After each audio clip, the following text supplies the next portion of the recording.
बार बार बात करें मलिक साहब के जी गद्दारी के फतवे माजी में भी बहुत हुए और अभी भी गद्दारी जो है बहुत फतवे दिए जा रहे हैं। नवाज शरीफ के हवाले से बात कर रहे थे, अगर वाकई ये चीज़ है जिस तरह से मैं इनसे भी सवाल करी थी कि फिर आप लोग लेकर आए जो आप कह रहे हैं जी SCCP का डेटा चोरी हुआ, उसमें आप कहते हैं कि जी नवाज शरीफ साहब या उनकी जमात के कुछ लोग इन्वॉल्व थे और उनसे करवाया गया और वो भारत तक पहुंचे, जो आज वो मेजर गौरव आर्या बैठ के वीडियोस बना रहे और उसमें कह रहा है कि ये पाकिस्तानियों से 30-40 हज़ार रुपए दे के उसने कहा है कि जी पाकिस्तानियों से हम ये काम करवा सकते हैं, तो फिर आप क्यों नहीं पब्लिक कर रहे? देखें सादिया, बात यह है कि अदारे मुल्क के हैं और हुकूमत वक्त की जिम्मेदारी होती है कानूनी और मॉरल के अपने अदारों का दिफा करें, अपने अदारों को तहफ़्फ़ुज़ मुहैया करे।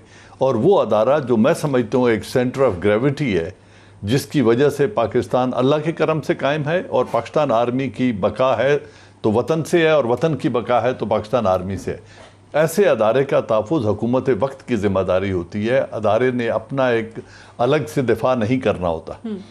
ये जो कह रहे हैं गद्दारी के फतवे, यस जुल्फ़िकार अली भुट्टो साहब के दिनों में वली खान साहब पे ये फतवा लगा था, फिर उस वक़्त बलूचिस्तान के मरीज़ पे लगा था, उनके ख़िलाफ़ फौजकशी भी हुई थी, होता रहा है।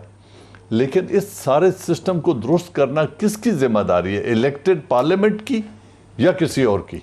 और अगर इलेक्टेड पार्लियामेंटेरियंस अपनी ये जिम्मेदारी नहीं निभा सकते, मतलब 4-5 बातें हैं ना, आर्मी मुदाखलत करती है, इलेक्शन में धांधली होती है, गद्दारी के फतवे बांटे जाते हैं, गद्दारी के फतवों को रोकने की कानून साजी किसने करनी है और उनको मंतकी अंजाम तक किसने लेके जाना है, इलेक्टोरल रिफॉर्म्स किसने करनी है और इस इलेक्शन के प्रोसेस को फेयर बनाना किसका काम है? तो अगर अपनी जिम्मेदारियां खुद नहीं निभाएंगे और फिर कीचड़ उछलेगा एक अदारे के ऊपर, तो ये अनफेयर ट्रीटमेंट है जो नहीं होना चाहिए। तो हमेशा हुआ ना, एक वैक्यूम खुद क्रिएट किया हमारी पॉलिटिकल किया और जमातों ने। लेकिन अभी भी जिस तरह अगर ऑपोजिशन कहती है कि अब हम हुकूमत के साथ पार्लियामान के फोरम पे कोई भी ताउन साजी नहीं करेंगे, बिल्कुल किसी किस्म का कोई कॉपरेशन नहीं होगा, तो फिर ये जो चीजें, ये रिफॉर्म्स हैं बाकी हैं, तो फिर किस तरह से हुकूमत कैसे कर लेगी? देखिए सिंगल हैंडेडली पार्लियामेंट के अंदर ये कि अभी मलिक अहमद खान साहब, मुझे PMLN में बड़ी इज्जत है मेरी दिल में उनके लिए, उन्होंने जो बात की, मुझे अफसोस हुआ मलिक साहब की इस बात से कि उनको मेरे बेशरम या बेहा कहना बुरा लगा। लेकिन मुझे आज मलिक साहब ये कहते हैं कि मुझे बहुत तकलीफ़ हुई जब मेरी अदलिया और मेरे फ़ौजियों को इस तरीके से ट्रीट किया नवाज शरीफ ने, तो मैं उनका एहतराम में और मज़ीद एहतराम करता। वो कहते हैं कि मुझे दुख हुआ कि आपने अपने इदारों को तोड़ने की साजिश की, आपने अपने इदारों को मलाइन किया जो दुश्मन मुल्क करते हैं। हमने नहीं कहा गद्दारी का सर्टिफिकेट हम नहीं बांट रहे, इनके एहसन इकबाल फतवे ज़रूर झाड़ते रहे हैं, किसी को वाजिबुल कत्ल, उसमें मैं भी था, लेकिन हमने कहा ये उस ज़ुमरे में आता है। नंबर 1। नंबर 2 ये है कि देखें मसला ये है कि मैं आपको 2 मिसालें देता हूँ। इनको कहा, हमने कहा बॉन्ड दें 7 अरब रुपए का, कोर्ट ने कहा 7 अरब का बॉन्ड नहीं लेंगे। हमने कोर्ट को आके बुरा भला नहीं कहा, हमारी कोर्ट है, हम उसका एहतराम करते हैं, उन्होंने जो फैसला किया हमने मनोमन कबूल कर लिया। दूसरा एग्जाम्पल आपको देता हूँ, DGIS आए थे नवीद मुख्तार साहब जी, वो नवाज शरीफ साहब के रिश्तेदार थे। हमने कभी कहा कि वो बायस आदमी, हमने उस वक्त भी कहा वो एक ईमानदार, एक अच्छा सोल्जर है। आज वो रिटायर हो चुके हैं, हमने कहा आज भी हम कहते हैं वो ईमानदार, एक अच्छा अफसर है, ठीक है। हम कुर्सी की सियासत नहीं करते कि जब वो DGI की कुर्सी में है तो आप उसके पैर पड़े हुए, वो कुर्सी से उतरे। ये साकिब निसार सब चीफ जस्टिस साहब थे, उनके हाथ जोड़ के खड़े होते थे। जिस दिन वो 12 बजे क्लॉक खत्म हुई उनका टर्म खत्म, दूसरे दिन गालियां देना शुरू कर दी उनको। ये मुनाफकत नहीं चलेगी। आप या तो गले मिलें और पीछे छुराना घोपे, ठीक है। उसके बाद देखिए मेरी बात सुनिए, बयान में और बुग्ज रखने में पिछले 25 साल में बड़ा फर्क है ना। इमरान खान साहब ने एक बयान दिया, इमरान खान साहब की आप मॉरल अथॉरिटी को चैलेंज कोई कर नहीं सकता ना पाकिस्तान में। इमरान खान साहब के अपार्टमेंट्स वहाँ हैं, इमरान खान साहब के बच्चे वहाँ हैं, इमरान खान साहब जदादें यहाँ बनाई है बैठकर। इन्होंने तो इस मुल्क से पैसा बनाया। मुझे ये बता दें, मलिक अहमद खान साहब के अलावा मेजॉरिटी इनकी वहाँ जो है दोनों अपोजिशन की पार्टीज के अंदर ये भूखे नंगे आए थे लोग। कहाँ से इनका पैसा आया? ये पावर में आए, ये पैसे वाले बन गए, पावर के बगैर ये सड़कों पे भीख मांगते थे। मलिक अहमद खान साहब जैसे लोग कितने होंगे, गिनती की उंगलियों, क्यों नहीं नया बुलाती मलिक अहमद खान साहब को? साफ सुथरा आदमी है। हम अभी भी ऑपोजिशन में बैठ के बोल रहे हैं, हुकूमत में बैठ के बोल रहे हैं कि मलिक अहमद साहब ठीक आदमी। इसका मतलब जिसने रिस्पेक्ट कमांड की उसे रिस्पेक्ट कमांड की है। आप ये ना करें, मुनाफकत ना करें।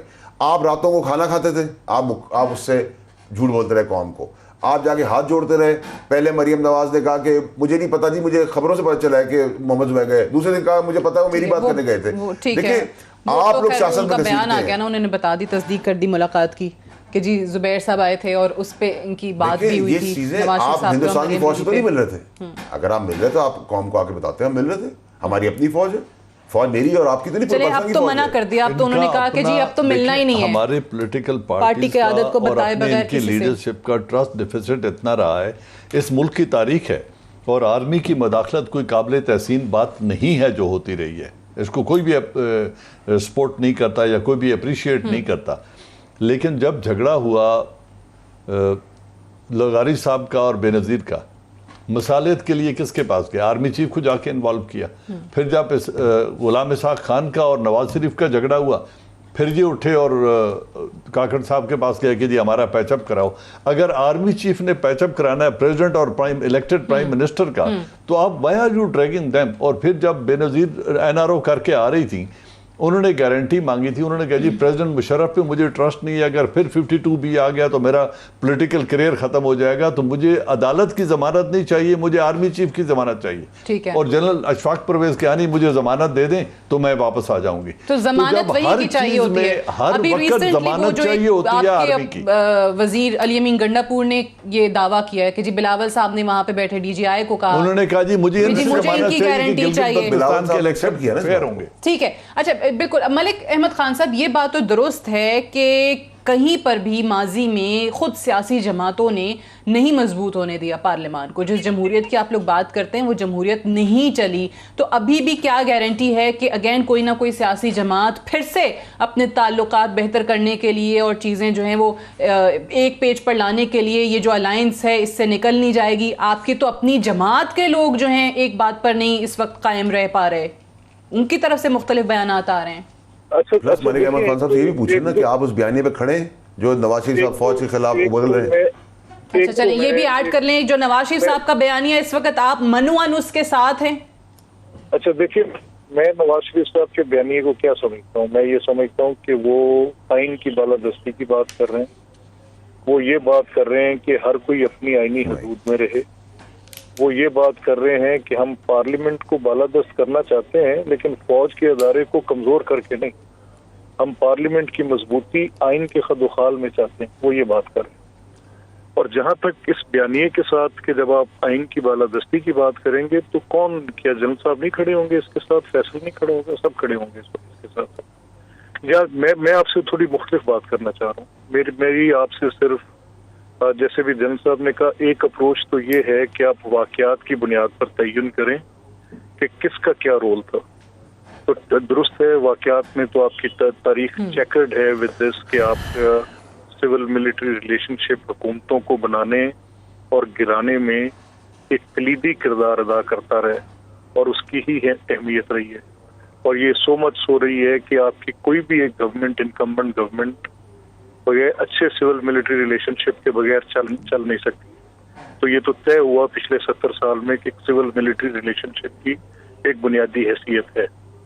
मसला हमारा सिर्फ ये है जो इस वक्त हम बात कर रहे हैं, हम ये कह रहे हैं कि बाज़ औक़ात कुछ ऐसे मामलात जिनकी आपको तारीख में पहले मिसाल नहीं मिलती, फॉर एग्जाम्पल यानी एक इन्वायरमेंट क्रिएट करनी है। जैसे भी कह रहे हैं कि साकिब निसार साहब, मैं तो उनकी, जब वो चीफ जस्टिस थे तो मैंने 12 सवाल पूछे।